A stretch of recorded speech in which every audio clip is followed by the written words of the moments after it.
Hello, everybody, and welcome back to TarHeelIllustrated.com. Or, of course, if you are watching on our fast-growing YouTube channel, that's Tar Heel Illustrated. I'm THI staff writer Jacob Turner, and joining me, as he always does, for yet another episode of the UNC Football Show, our very own publisher, Andrew Jones. And AJ, obviously here for another exciting show. We're going to preview the Miami game a little bit later on in this one, but before that, we're going to kind of look back at the week a little bit, kind of talk about some of the game week storylines from the press conferences that you've obviously been at and wrapping up today. We're recording this on Wednesday with the one Mac had earlier, his post-practice interview, which wraps up the press conferences for the week. So a lot of talking points and an exciting preview ahead. 4 p.m. kickoff between North Carolina and Miami in Miami Gardens on Saturday. That game will be on ESPN2. Carolina sitting at 4-1 overall, 1-0 in the ACC. Miami 2-2.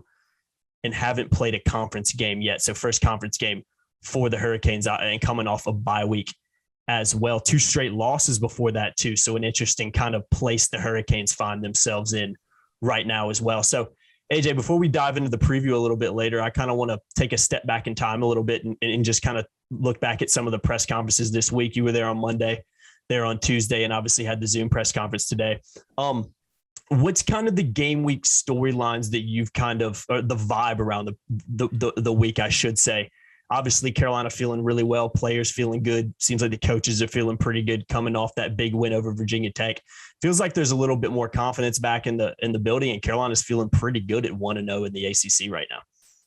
A lot of smiles this week. Yeah. I don't recall any last week. There was not. I can confirm.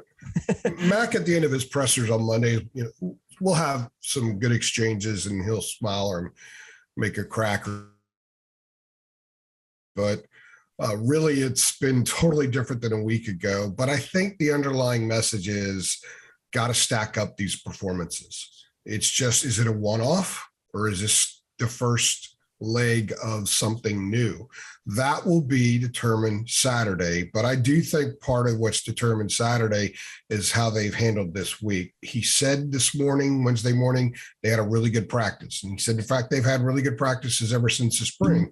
Practicing well hasn't been an issue. He said that the spirit, the energy on defense has been really high this week as it was last week. The players are saying that as well. We talked to Des Evans, and we talked to DeAndre Boykins on Tuesday. Wednesday morning, we spoke with Jamari Ritchie. They're all saying everything a Carolina fan would want them to say. But to me, the underlying storyline is the fact that they recognize they need to stack up the performance.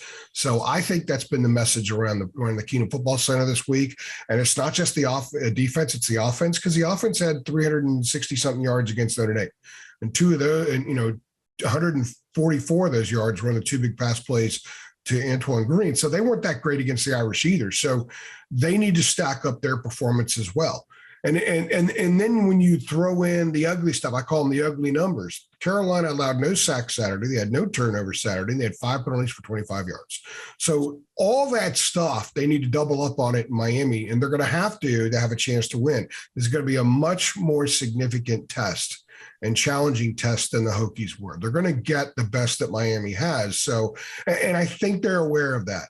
I get the impression they fully understand this. So to validate last weekend, they need to stack the performance. That is the storyline this week. Definitely. Yeah, that's kind of, we'll hit on that a little bit later too, in terms of the defense having a really positive performance against the Hokies. Can they carry it on against Miami, a Miami team that's going to be, coming into a game with the point to prove, not to mention coming off a bye week, which I think is a huge plus for this Hurricanes team. They lost to A&M, then lost to Middle Tennessee State, and have the bye week to prepare for the Hurricanes. And if anybody saw Mario Cristobal's, the first-year head coach for Miami's press conference this week, I think this is a team that's going to be ready to play. AJ, anything else that's kind of stood out from the press conferences this week? I know on Wednesday in particular, I haven't had a chance to listen to the full press. I was actually listening to it right before I hopped on here. Funny enough, I didn't get to catch like the last 10 minutes or so. But anything else that kind of stood out from either the player or the coach's press conferences from this week? Well, they've got to run the ball better. That's something that we have chronicled really well the last few weeks. It's been an issue all season. Running the ball on first and second down. They've popped some big runs, which have really skewed the numbers, Jacob. But overall, they have not been very efficient. That's one of the reasons they're having trouble paring down the running back room. Max said Wednesday that Caleb Hood's going to probably start again this week, but they're looking for two people to take over that role. And no one has stepped forward consistently and said, I'm the guy. I need to be the dude that gets 15 touches a game. No one has done that. They've had their flare-ups. And the flare-ups are usually busted runs. Even if you look at Omarian's 100-yard performance at Georgia State, that was a couple of runs, basically. And that's how he got his production. They need to get more consistent every down, every run production, and they haven't had that. And if you look at the numbers through 5 games, they have run the ball 139 times on first and second down. 82 of those runs have been for 3 yards or less. They need to be in the 4 and 5 yard crack department. The average is better than that because they've had some huge runs. Hood's 71-yarder at App State was on first down. Hampton's 58-yarder at Georgia State was on first down. That's kind of skewed the numbers, but they need to consistently be better because, as Max said Monday, and I quote, we have way too many third and longs, end quote. And as good as Drake is and as effective as they've been converting third downs, it's going to get increasingly more difficult as they dive into ACC play. And this weekend in particular, that's the kind of defense that can make you pay if you're in too many third and longs. Mm-hmm. And by the way, as a side note to that, it's forced them to go for fourth down a lot. But they've been very effective. I asked Mac the other day about being 9 for 11 on fourth down this season, which is really good. Mm-hmm. 3 of those conversions are touchdowns, but he said, we don't want to have to go for it on fourth down a lot. We don't want to have to think every time we're in a third and long situation, well, we can get it on fourth down. They want to convert on third down. They don't want to have to deal with the do or die downs. They're confident that if they have do or die downs, they could be effective, but they don't want to live like that because that's living dangerously. And if you live dangerously on the road in Power 5 play, you're going to get bit and it's going to haunt you. And so they need to be more effective on first and second down, running the ball this weekend, and as a result, create shorter third down situations. And if that's the case, think of all the things they could do at Drake May on a 3rd and 4 as opposed to a 3rd and 8, 3rd and 9. Yeah. So that's I think everyone's focusing on defense, but that's something the offense needs to get better at. If they're going to contend for the Coastal Division Championship, and a lot of people believe they should, and I'm one of those people, I think this team on paper should contend for the Coastal title. They're going to have to get better and be more consistent on those early down running situations. Absolutely. AJ, last thing, I want to stay on the offense for a second. Mac hit on it, and the first thing he kind of hit on is Wednesday press conference was the tight end room and kind of how pleased he's been with that position group so far. We hit on it a ton, it feels like, in the preseason. I think you and Brandon did kind of a position preview about the tight ends, and that was one of the position groups we always said this was probably Carolina's most secure and deepest position group in terms of who they had and the weapons they had around there. Kamari Morales, Bryson Nesbitt, John Copenhaver, just 3 really guys that have really stepped up this season. If you go watch the offensive highlights video I put out after the Virginia Tech game, I believe we put that out a couple of days ago. There's 2 or 3 big plays from the tight ends. John Copenhaver had one, Bryson Nesbitt with a touchdown, obviously, and Kamari Morales had one too. So those guys in particular have really shown how integral they are to this offense this season, especially when you look at Carolina's wide receiver room. That it's good to have Antoine Green back, Josh Downs back, and stepping up as well. But besides that, it's a pretty inexperienced group. Those guys have really stepped up. What do you make of that group and what John Lilly's been able to do? Because Mac's just been full of praise for that group this week in particular.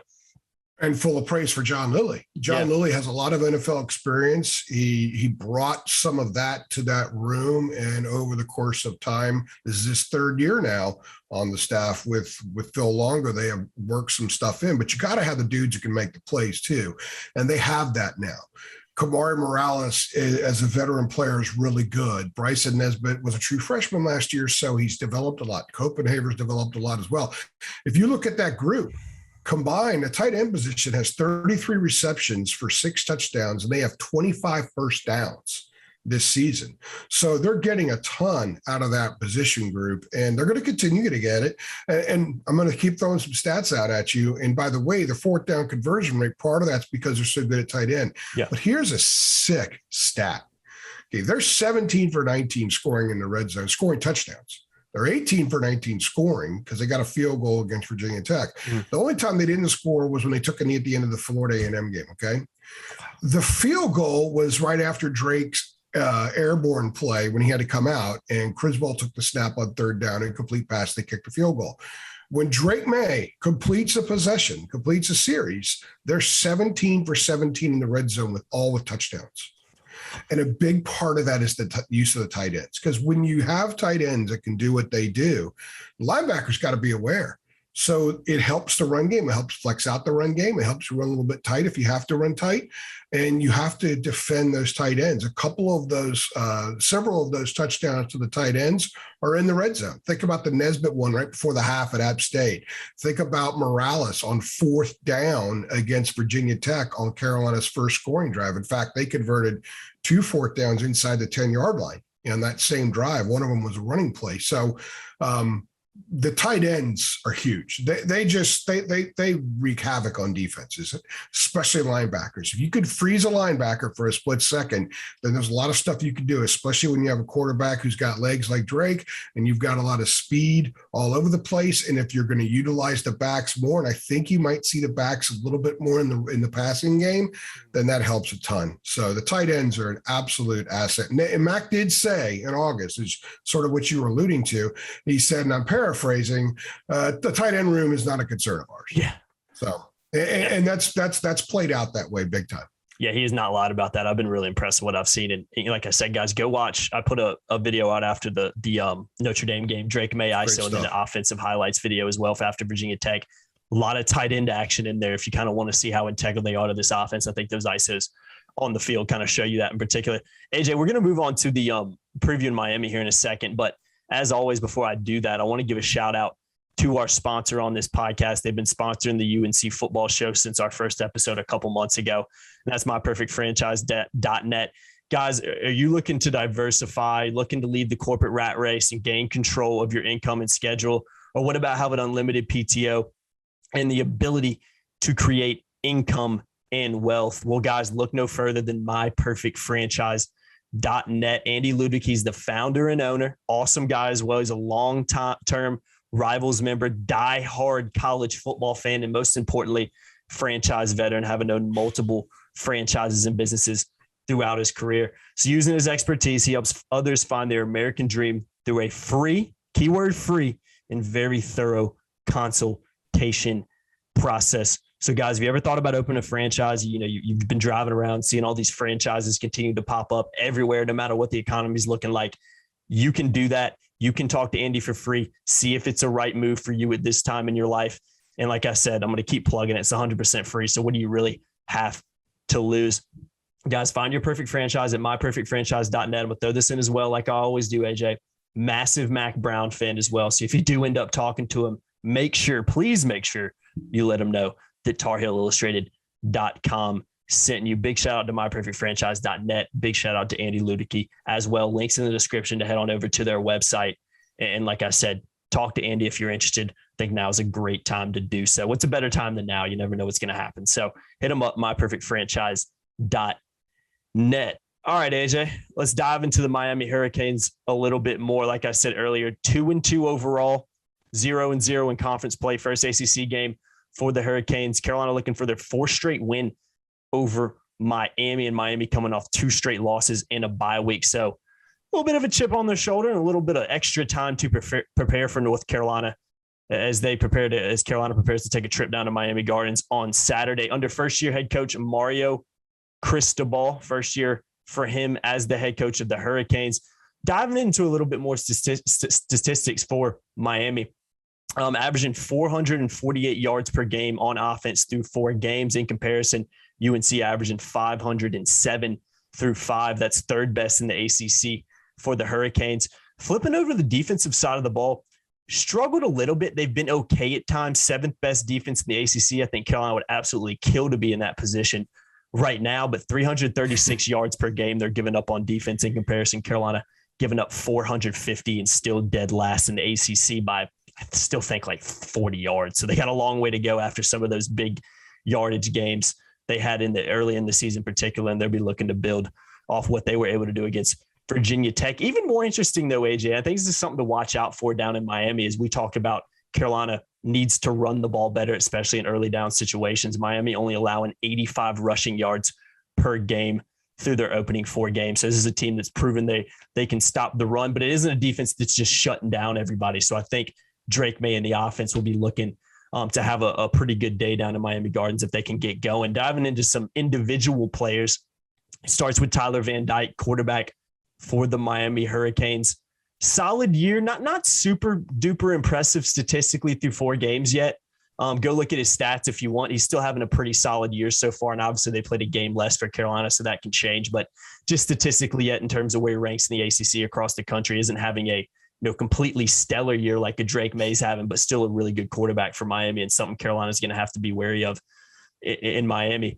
Henry Parish Jr. at running back, 359 rushing yards this season. Even more importantly, in my opinion, he's averaging over 5 yards a carry. So a guy that's been a consistent runner for them so far this year. 2 receivers averaging 15 yards per catch with 10 or more catches so far this year. So they got a couple big play receivers down there as well. And then flipping over the defensive side of the ball, Corey Flagg Jr., linebacker, leads the team with 23 tackles. He's kind of the most impressive guy statistically for them. Has just kind of been all over the place on defense, making plays for Miami. So AJ, we'll get into keys to victory, which we've kind of already hit on a little bit without kind of directly establishing what we think they are yet. But when you look at this Miami team, you look at the 2 losses and the bye week that they're coming off of, it's a tricky time for Carolina to take a trip down there to play this team, because like I said, I think it's a Miami team that's going to have a point to prove, is going to be looking to pick up a win in their first conference game. And like I said, Miami's lost 4 straight to North Carolina, so they want to get that monkey off their back as well. So what are just your thoughts on this Miami team and kind of what we've seen so far this year from the Hurricanes? You're reading off the numbers, and I'm thinking to myself, well, the offensive numbers are skewed because of the Bethune-Cookman game, and the defensive numbers are skewed because Middle Tennessee had 3 touchdowns of 68 or more yards. I think, and see if I can remember, 68, 71, and 98 yards. And that was just one of those, I'd like to jokingly say that's like a vomit performance. Mm-hmm. Every team's going to have one where they just, barf all over themselves and they just don't play well. Day. Mm-hmm. Yeah, Notre Dame had it against Marshall. Miami had it against Middle Tennessee. Middle Tennessee got routed by Madison. They followed up that game getting pounded at home by Texas San Antonio. College football is what it is. Weird, man. I think more than ever before, I'm not doing the comparative score crap this year because it really didn't mean anything, because every week is like a 1-game season. And I think in the case of Miami, when you're reading off those numbers, I'm trying to, and I've combed over a lot of stuff about them this week. And I'm trying to figure out, okay, where are some consistencies? You look for consistencies to draw from, because that is what you would most likely expect to see this weekend. And there aren't that many. I do think that the defense that was in College Station is the one Carolina's preparing for. Yeah. And as far as offensively, maybe the one that methodically pulled away from Southern Miss might be the offense to look at. I don't really know. I know this much. Tyler Van Dyke was benched against Middle Tennessee. I know this much. They have 4 passing touchdowns this year.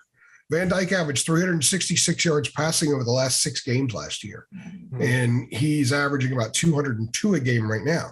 Part of that's because he was benched against Middle Tennessee. But their offense changed. Their whole coaching staff changed.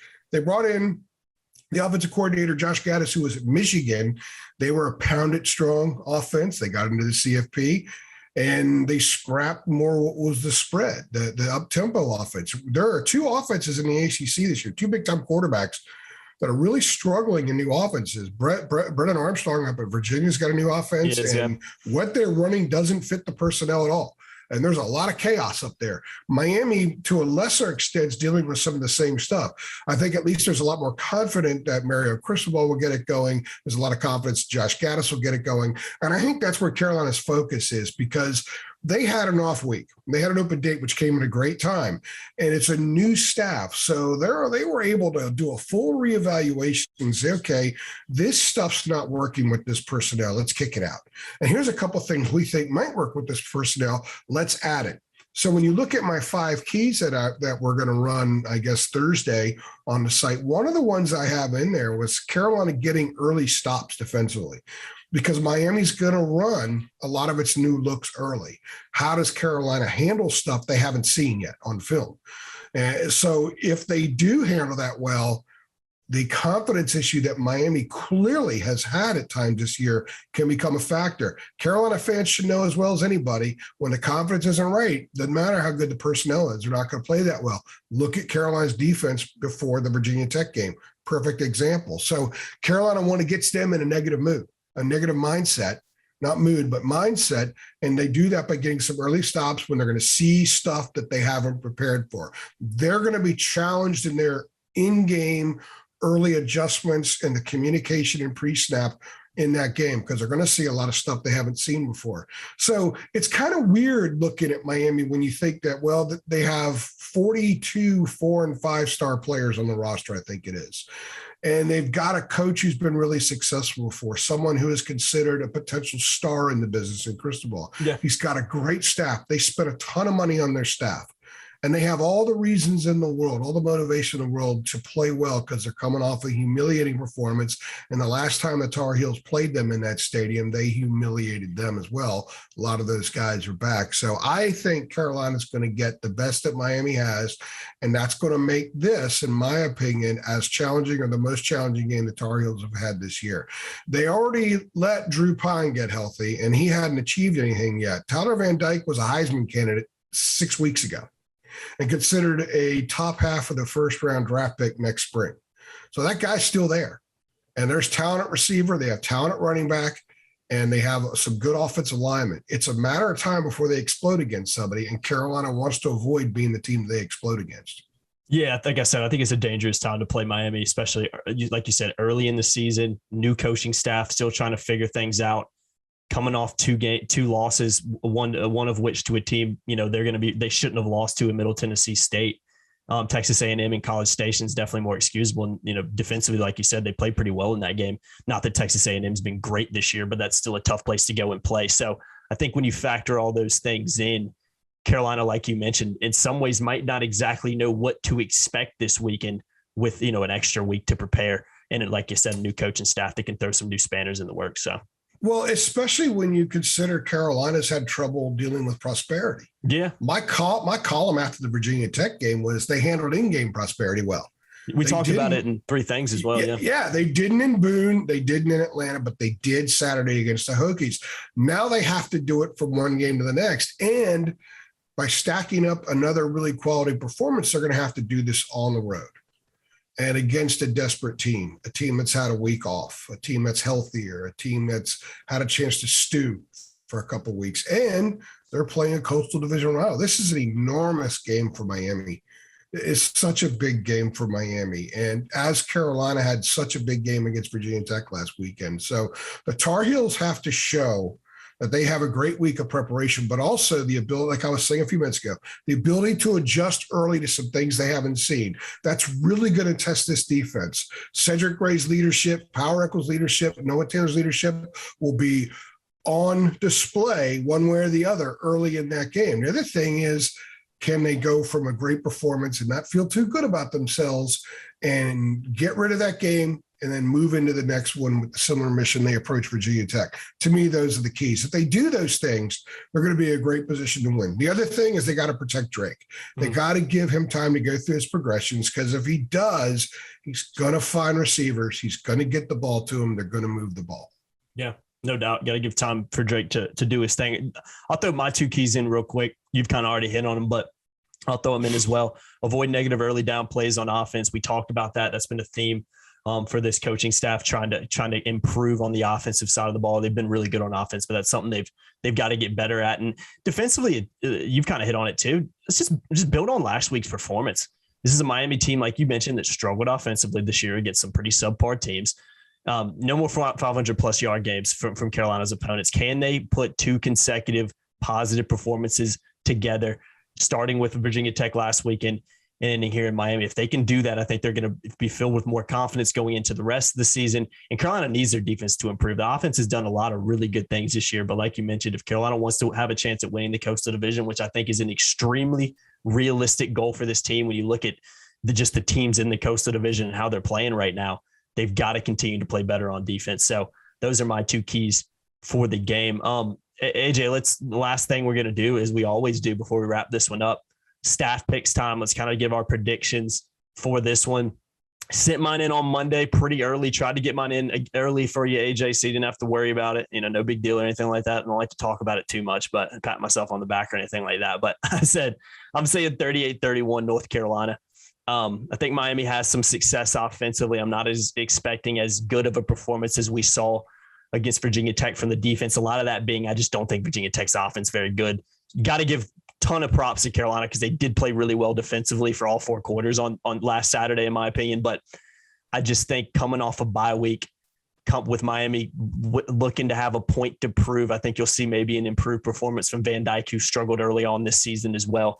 I think Carolina gives up some points, but again, I'm looking at this Miami defense statistically and who they played. I don't think they're going to be able to stop Carolina. So I'm saying 38-31 Tar Heels in this one. Carolina improving to 2-0 and Coastal and 5-1 overall. That's my prediction, AJ. You got yours in yet? Have you had a chance to even think about it yet?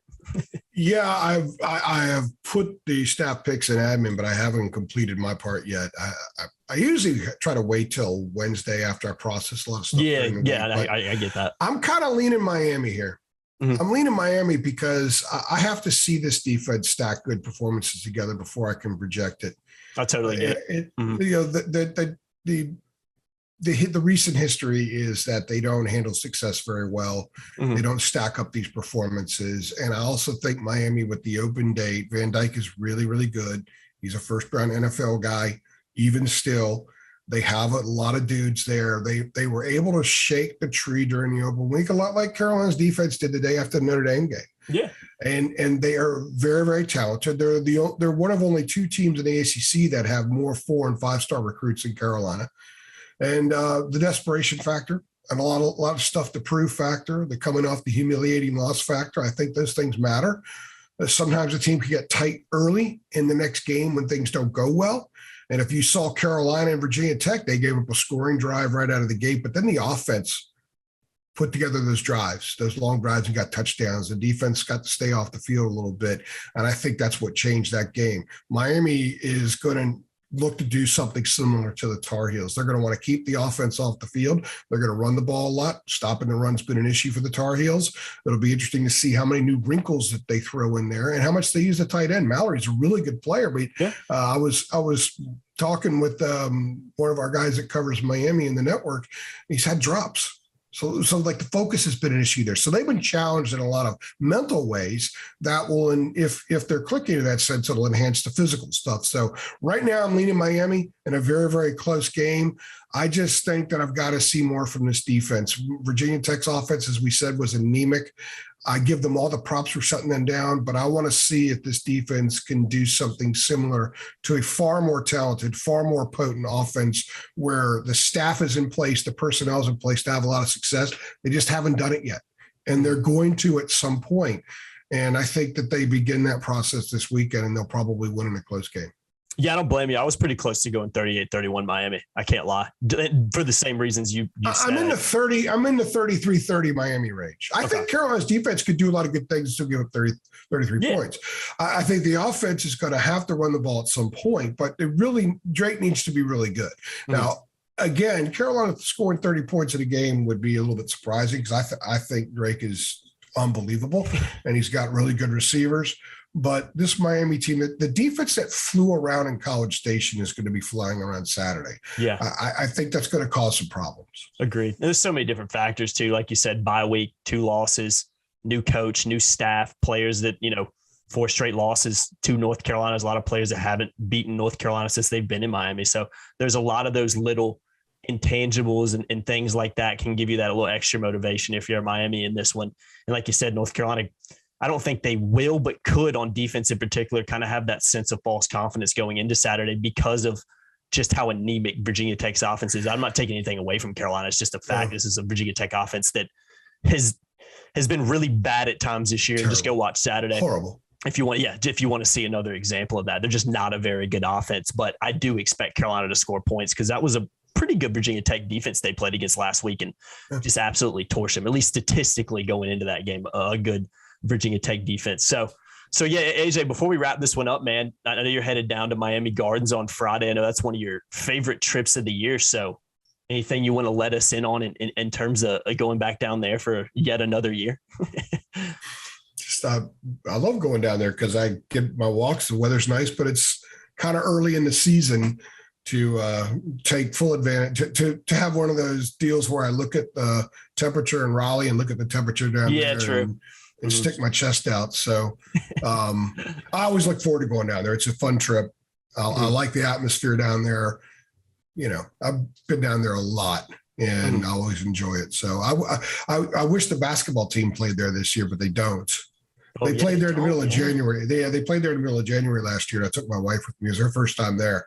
And she's like, yeah, this is pretty cool. Yeah, it is pretty cool. I like it. Oh, yeah. Because I'm a short pants and t-shirt guy. I'm a warm weather guy. 100%. I'm already complaining about how cold it's been around. It's cooling off, man. It's starting to feel like fall around here, especially especially at 8 a.m. in the morning. I'm okay in July. I don't mind that. Yeah, no, 100%. I get that. Talk to me real quick. I prefer May. Atmosphere wise, I've always been curious about Miami. I know it's an NFL stadium. I know it's off campus for Miami. So is it been a hostile environment going down? It can be. Okay. Yeah. It's a combination, it's not the most collegiate atmosphere. They have a really small band, really small. I've jokingly said it's sort of like a nightclub at a football stadium because they play a lot of nightclub music. And there's a lot of people who just show up and watch the games. They drink their beer and they dance in the stands a lot more than a lot of other places. And a couple of years ago we were there and I said, they should be, because they have a semi roof now that they've done all the full renovation. I said, they should just drop bubbles from the roof. It would be perfect if they dropped bubbles from the roof there. It's different atmosphere, but I like it. I like it because it is different. I don't like the press box spot because we're behind home plate where the Marlins. You're like used corner, to play there, right? Which is weird. We're in the corner, so anything on the 30-yard line in, you got to watch the video board and use your binoculars and stuff like that. But otherwise, I've always enjoyed it. I've enjoyed the atmosphere, the music. I mean, you're in Miami. You can close your eyes, you're in Miami. Oh yeah. No doubt about it. And I'm a big fan of different. The ACC's got a lot of different cultures, a lot of unique cultures at each school. A lot of the environments are different. A couple of them are sort of similar. I'd say Duke, Wake, BC are kind of similar, but most of them are pretty solid. And you know where you are, not just with the way the band plays, but just the students. And they have a lot of dancers at Miami, like dance team girls. They're doing I can imagine, yeah. They have a ton of that, which was great for the atmosphere. But I really, there are going to be a lot of dudes with shirts off dancing.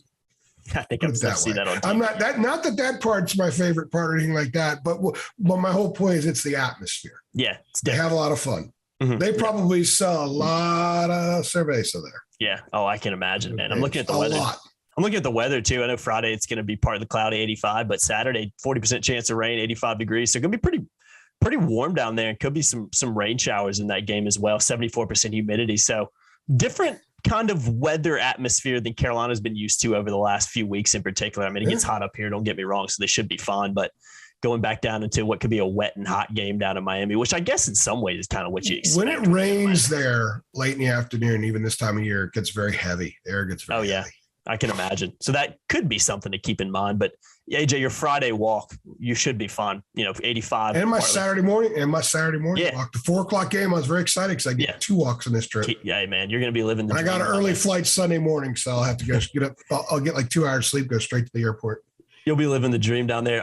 Me and Kevin will be at Live Action with Hubert Davis, I think is the new name for it. I know it's Live Action. I don't know if it's Live Action with Hubert Davis. I'm still trying to figure that out. We'll be there on Friday night doing a ton of photo and video content. AJ won't be there, so he'll be down in Miami. But we have a thin staff because it was moved. We all had Brandon's out of town. Trey has to cover a high school game for his other job, and so we're gonna have a thin staff at Live Action. Yeah. They should have waited till the Duke weekend. Because that's essentially a home game. It's a good point. Because none of the main media that cover Carolina that travel, we're all going to be in Miami. So that's a good point. I didn't even think about that.